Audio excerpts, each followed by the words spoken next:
Like I knew this is what I wanted. That I was gonna.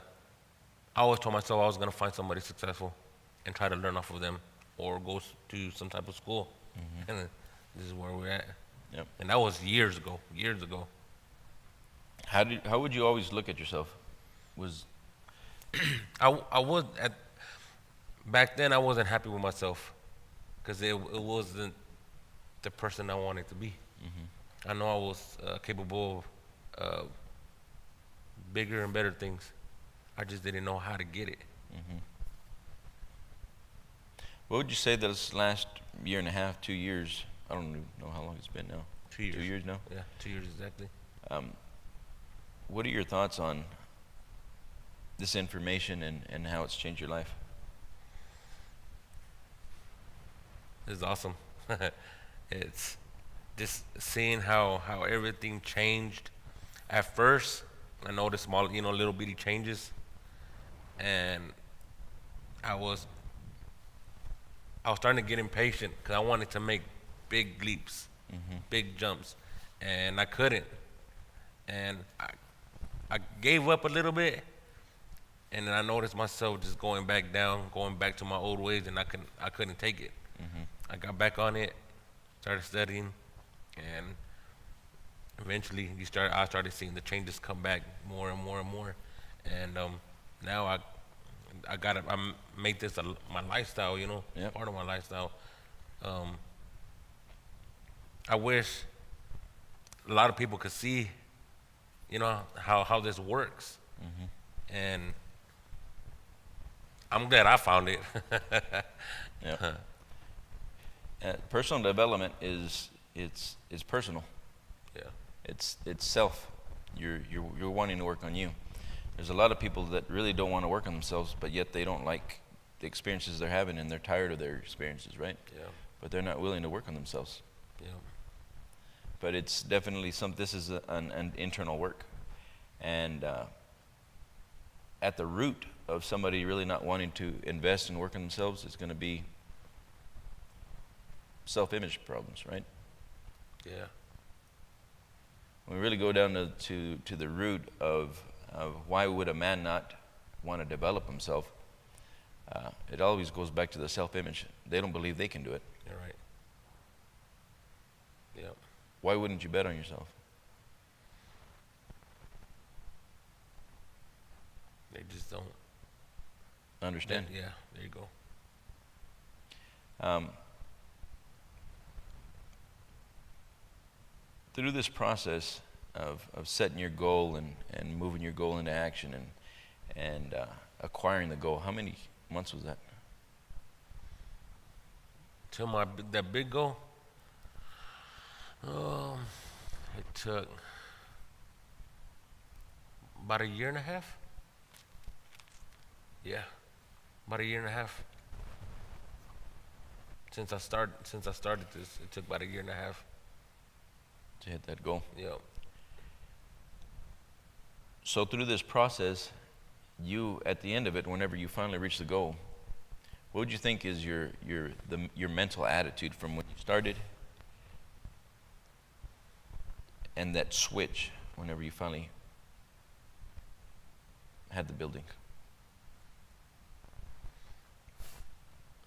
Discipline, having discipline, controlling my emotions, um, of course, my thoughts. Um, I always knew I was capable of doing stuff like reaching Hmm. that goal. Um, I think it was just more controlling my emotions and that. You had to have quite a bit of faith to continue to work on you, right? Oh yeah, yeah, yep. Every time. And well, you know what? Matter of fact, well, at first when I looked at the building, I had everything that I needed, that I wanted, everything. But and that self-talk was telling me like, how am I gonna afford this building? Hmm. And that kept on popping up, and then also too having the right employees. Like I'll come here in the mornings and I'll feel great, but once I'll get back to my shop and somebody's calling in, or and I'm just like, how am I? And I kept on telling myself, how am I gonna run that shop with not the right people? Once I quit thinking about that, quit telling myself that, and had faith, Mm-hmm. it came. Yep. It just came. You started only think about the vision, right? Yeah. And you had to stay focused only on the vision. Oh yeah. Yeah. This is the process, the creative process that I was talking about, where you've got to walk through the time lapse of the old program that was controlling your behavior and has set up the people, the places, the plots, and the circumstances. There's always a plot, there's always a drama, there's always a stage, right? There's always a stage ahead of us. So as we start to put these goals, and somebody's first coming into putting a big goal, right? That big goal is, let's say it's 10 times what they've done in the past. The old model had their old beliefs and their old way of thinking, and it was already staged up for them. It is staged up perfectly for you right now. Right now, wherever you're at, it's a stage, and you're the center. And every plot, every circumstance, the people that surround you, the people that are in this stage that you're in right now, think of it as a movie. This stage that you're in right now it's in perfect proportion for your self-image, who you think you are at the moment. More importantly, it's staged for who you think you're not. Right? Mm-hmm. So as you're wanting to create a new vision and build a new model, the new stage is coming. But you've got to focus and hold it with your will. You've got to have faith. And then you're going to have to travel through time, you could say, travel through the time and experiences of a new expression. But you also have to go right back home where you're at. Right? So if we start to want to act and be and vibrate and attract something entirely new, there is a time lapse and a period where you've got to, when you leave here in the mornings and you're focused and you've got your vision, and then you go back into your what? Habit. You go back into your habitat. You're going back into your surroundings, which was designed for the old self-image. Then you're trying to work through this process and work through all that, and everything in that model is going to tell you it's not possible. You cannot do this. You are not capable of this, or the circumstances do not benefit that new reality. They're not supposed to, because you attracted this in the past with your old way of thinking, right, and your old behaviors. Mm-hmm. So you've got to stay faithful to your vision. Faith is taking you up to a higher vibration, but the faith took you up because you went up because you began to imagine. Through this process, you've got to hold your vision and let that vision sit inside of you. You've got to consent and let that vision come into your body and allow you to act and move in a new direction. Right? Yeah. Now, if the individual does not understand, the minute they let that vision enter their body, into their mind, into the brain, immediately the brain sees a new image. It has no clue how to do that. Why? It's stepping into the unknown. Yeah. Unknown of what? Remember, look, the mind is moving. Say the mind is the imagination. Imagination comes into the body and it comes into the electronic switching station, which is the brain. It looks for the images that you're trying to compute and put together. What happens when there's no understanding in that computer, in that hard drive, when you put a picture in there that it has no clue of how to demonstrate? What happens? You start getting that little. Why?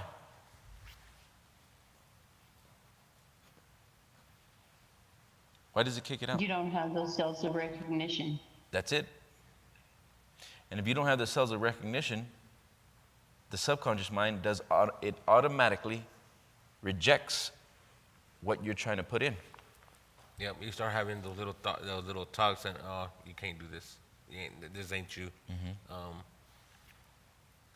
Yeah, you're gonna have all the little stuff that's gonna tell you don't do it, and you're gonna start feeling uncomfortable, Mm-hmm. But you gotta stay on it and Yep. keep pushing.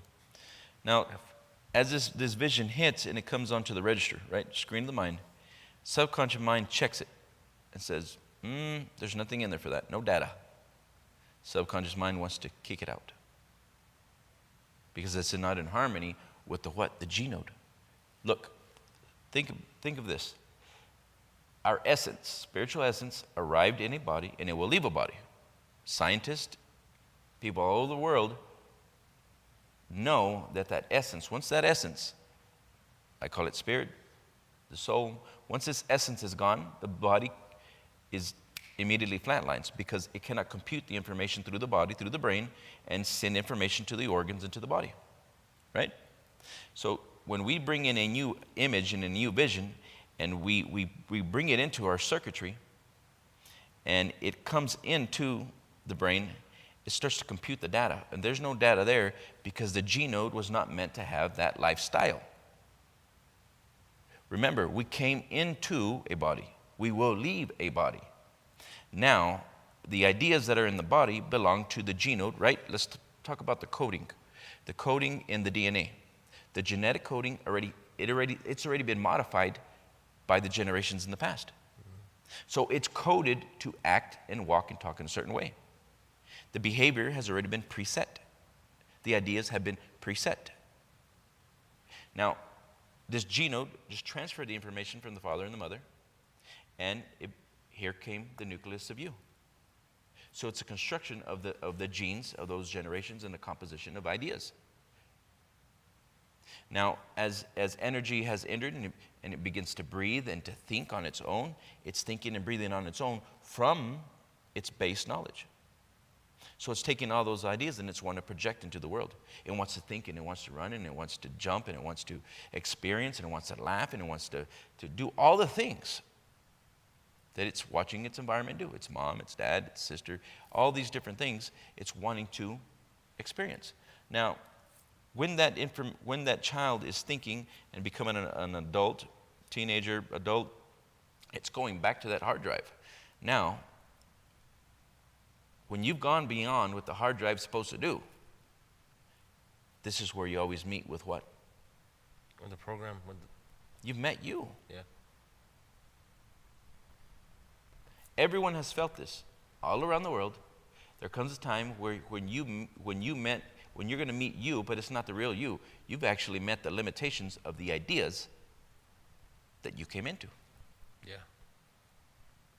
And like, for example, when I always was taught how to work inside the shop, how to work on the cars and everything. So I was so used to working in the shop.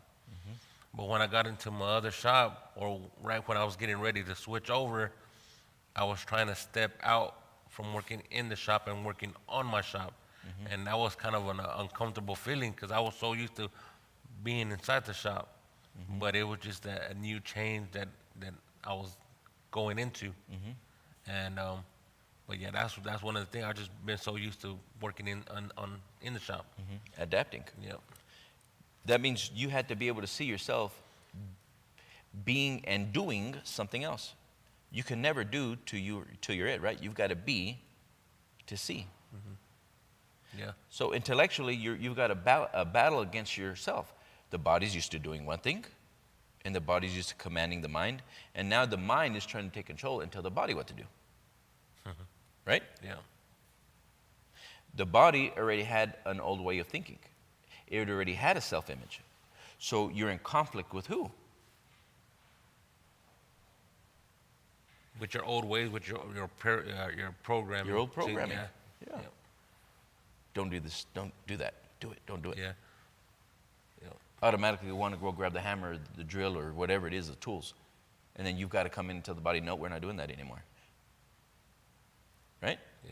Yeah, and I still think about that sometimes because one of my things that I used to tell myself is, my employees, I don't want my employees to think that I ain't doing nothing, or that's how I was feeling, that I was just, slacking off. But it wasn't that I was slacking off. I was working on my shop, and I in the back of my head I kept on having that little self-talk that they think I'm not doing anything, or I was out getting parts and not I didn't want them to think I was out, Messing around? messing around. Yep. So your mindset was still as a hand, right? That's where you have to make the shift. Yep. Yeah. I had to do it. Same thing, everything you went through, I went through. Because whenever you own your own company and you started from scratch or you've done something you've never done before, you're coming from from one mindset, from a worker's mindset, up to an owner's mindset, and then working your way up to an investor's mindset is something completely different as well. Yeah. But when you start to think that, and you start to work with those ideas and see yourself as the investor now, and you don't touch the mechanism, you just invest in them and find the right people. You have people that find the right people. When you start to think in that manner, guess what you're creating? A new model. A new model. Yeah. And as you start to think of that new model and get emotionally involved with that new model, guess what you're going to start to attract? New people. More money.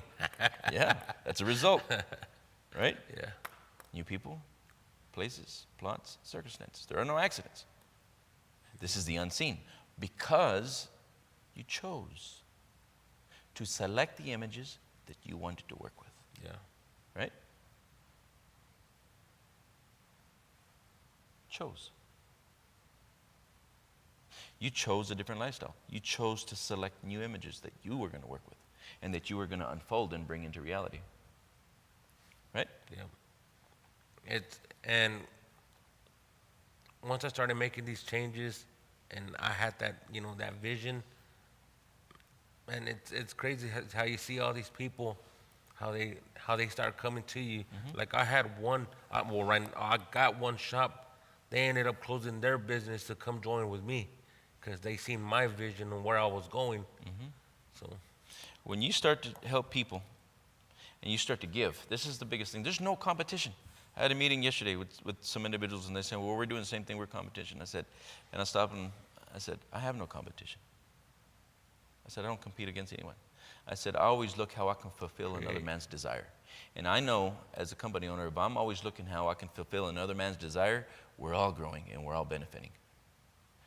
We're going to do a lot of money, a lot of business, and we're going to bring them a lot of value, and they're going to bring us a lot of business and value as well.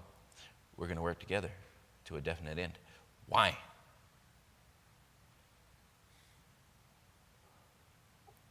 Because we don't compete, we create.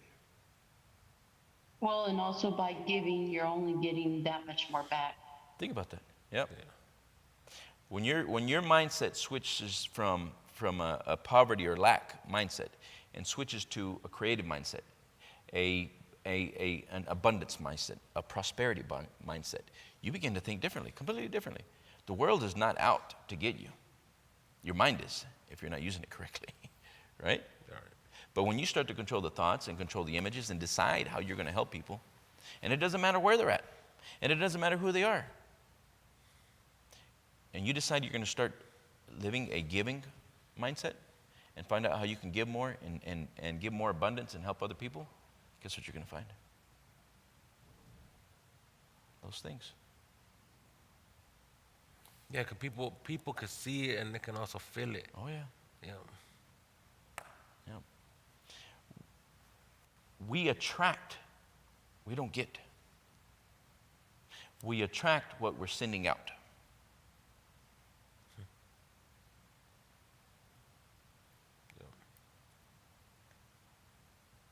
When can the center of one's own being be other than in himself?